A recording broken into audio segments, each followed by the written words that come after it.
You're traveling to the United States this week. Reportedly, part of your message will be urging the U.S. to re-engage in the world. How so?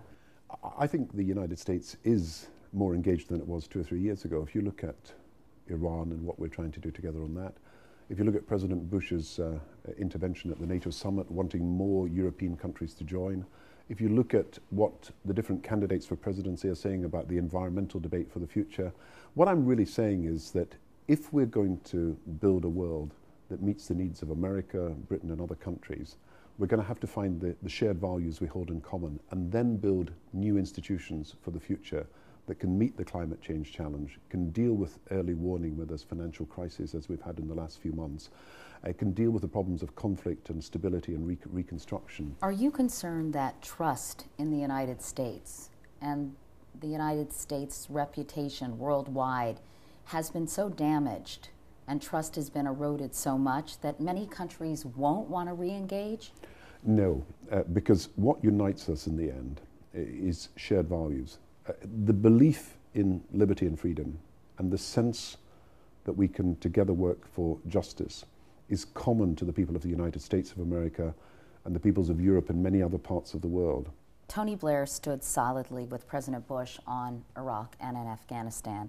Are you as supportive of this war, particularly Iraq, as your predecessor? Yes, and we're moving to a position in Afghanistan where, as I say, more than 40 countries are now involved. When it comes to Iraq, it has been a more disputed issue because some of our European colleagues have not come down the same road as we've gone. But I think we're moving to a position in Iraq in the areas where British troops are playing a very big role, that's Basra and the south, where we can move quite soon from combat as our role to what we've called Overwatch, which is essentially training the Iraqi troops for the future. And I think we have seen a great deal of progress over the last few months. So we have trained perhaps 40,000 police and armed soldiers for the Iraqis. We plan to train another 15,000. And then we want, in the south of Iraq, to move to local elections, provincial elections. Iraqis, therefore, taking far more responsibility for their own affairs. So we have seen progress in recent months. There were 43,000 British troops at the time of the invasion, and now there are only 4,000 in Basra. You had planned to reduce that number to about 2,500, but earlier this month, you decided to put that on hold. Why? We put it on hold because there was tension in Basra itself.